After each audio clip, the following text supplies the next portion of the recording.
Olá, crianças, tudo bom com vocês? Bem-vindos à aula de Geografia.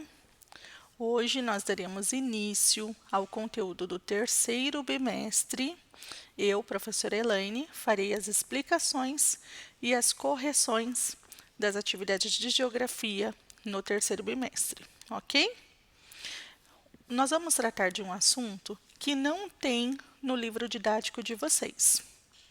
Então, para que a gente pudesse contemplar a habilidade prevista para o terceiro bimestre, foi necessário buscarmos esse conteúdo em outros livros para poder estar passando para vocês.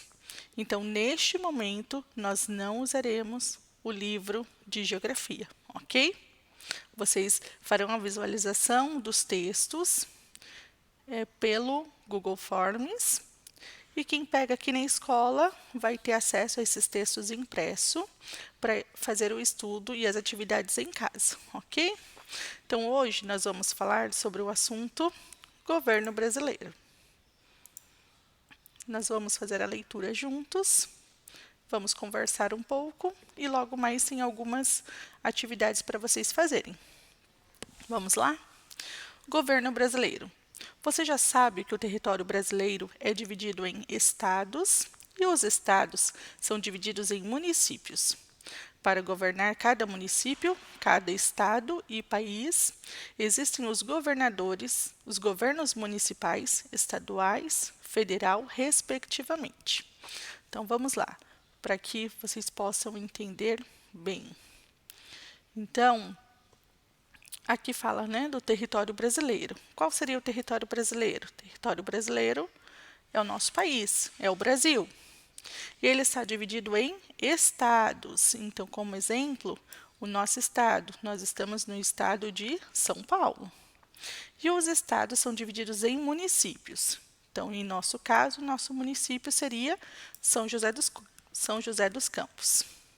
E aqui diz que para governar cada município, cada estado e o país, existem os governos municipais, estaduais e federal, respectivamente.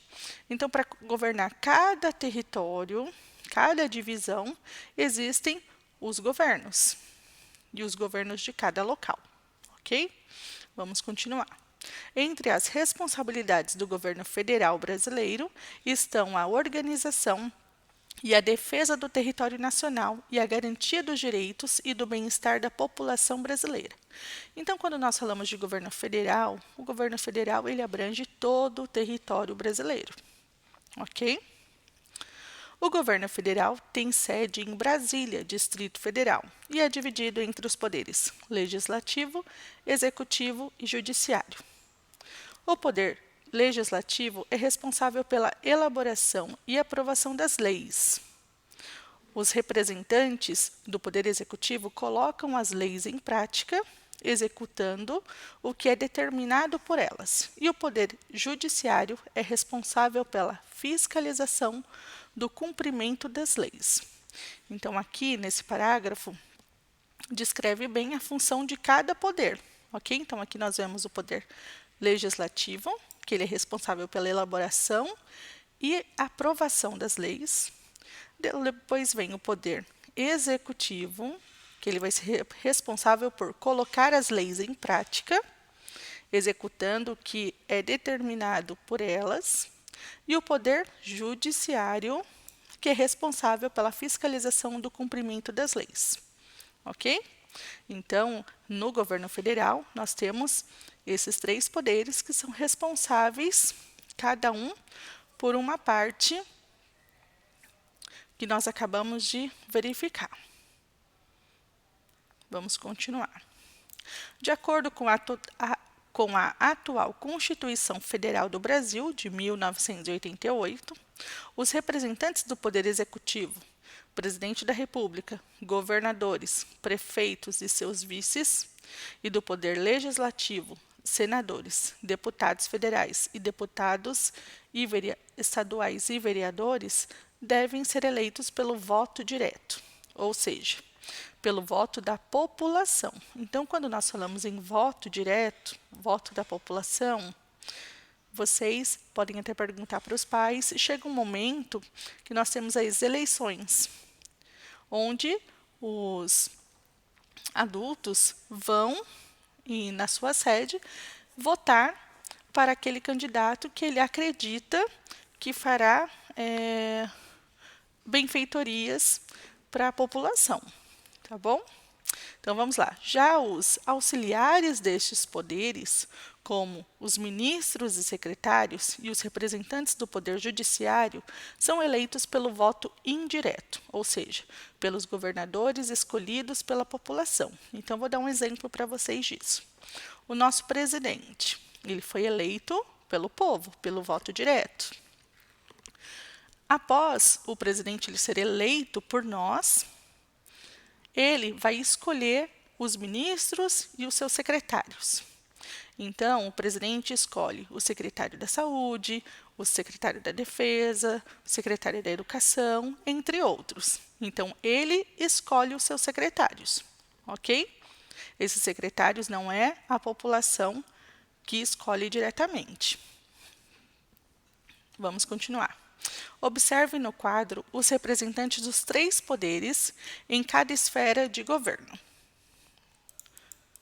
Vou centralizar o quadro, então vamos lá. Esfera de governo. Então, essa parte aqui de cima, que eu vou circular para vocês, ela está relacionada ao governo federal, ao governo estadual e ao municipal, ok? E o poder, aqui embaixo a gente está falando do poder. Este poder, nós estamos falando do poder legislativo, do poder executivo e do poder judiciário, ok? Só para vocês entenderem essa divisão aqui logo em cima. Então, vamos lá. Poder legislativo. O poder legislativo, na esfera federal, nós temos os senadores e deputados federais. O poder legislativo na esfera estadual, nós temos os deputados estaduais. E o poder legislativo na esfera municipal, nós temos os vereadores. Então, os vereadores, eles vão cuidar das partes que cabem ao município, que estão mais próximos da gente, no nosso município. O estadual já abrange o estado todo e o federal já abrange todo o território brasileiro, ok? Vamos lá. O poder executivo, nós temos na esfera federal o presidente da República e vice-presidente e os ministros, que auxiliam o presidente. O poder executivo na esfera estadual, nós temos o governador e vice-governador, secretários estaduais que auxiliam o governador. E o poder executivo, na esfera municipal, nós temos os prefeitos e vice-prefeitos e secretários, que auxiliam o prefeito. Então, aqui a gente até consegue entender um pouco melhor, certo? Então, o prefeito, ele cuida da onde? Do nosso município, da nossa cidade. Tudo que está relacionado à nossa cidade, para onde as verbas vão, o dinheiro que vem do governo federal, do governo estadual, ele que cuida e direciona esses valores para a educação, para a saúde, entre outras coisas. O governo estadual, ele já faz, ele cuida do território estadual do nosso estado, que seria São Paulo, ok? E o presidente da República, o vice-presidente, que é da esfera federal, seria de todo o território brasileiro, ok? E, por último, nós temos o poder judiciário, que na esfera federal, nós temos os juízes do Supremo Tribunal Federal, nós temos na esfera estadual os juízes dos tribunais do estado e na esfera municipal nós não temos o poder judiciário, ok?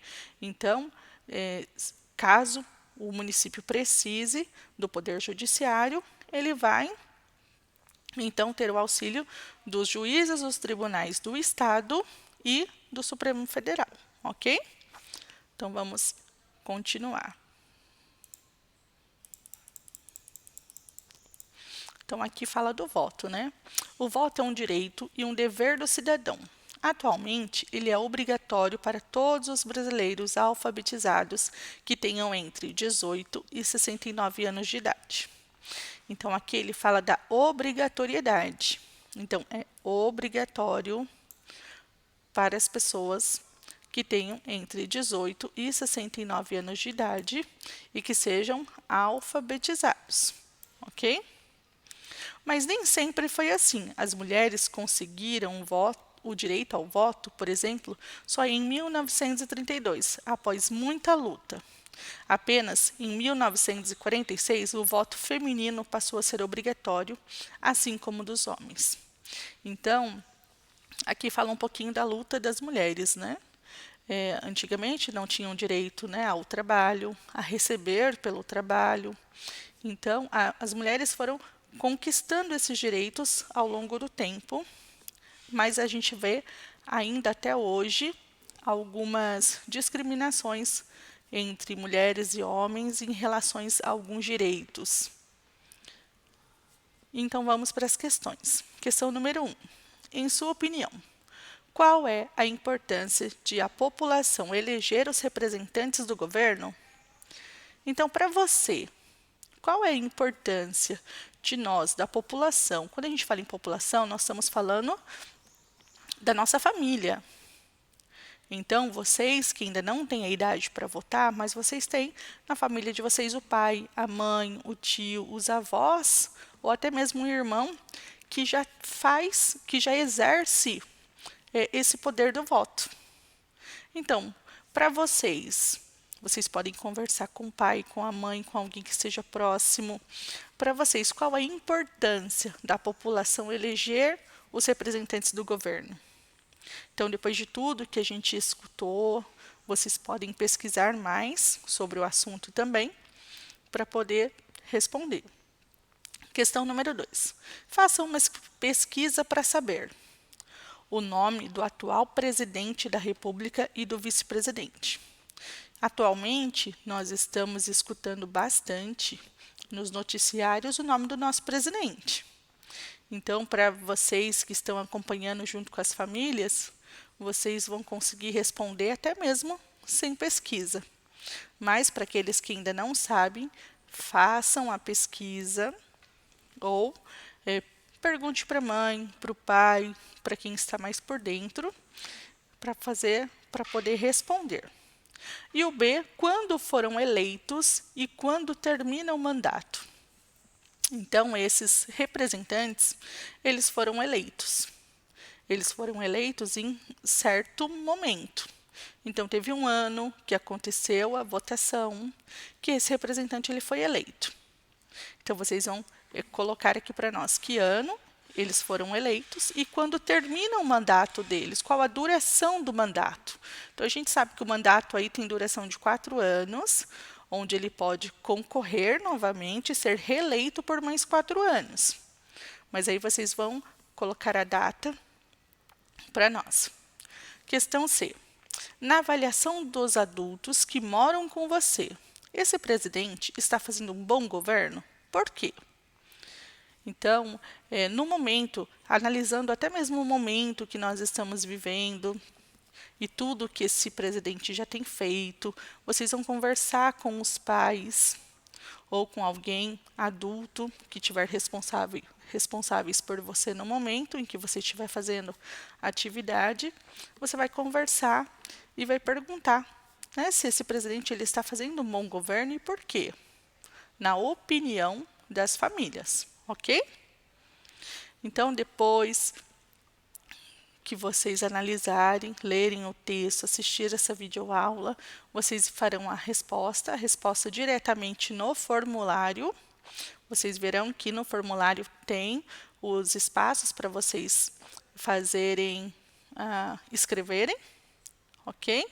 Para quem pega atividade impressa, é só responder na própria folha e devolver aqui na escola. Espero que vocês tenham gostado. Nós vamos falar um pouquinho sobre o governo brasileiro, os direitos, os deveres, no decorrer desse bimestre, tá bom? Então, até a próxima aula. Fiquem com Deus. Tchau, tchau.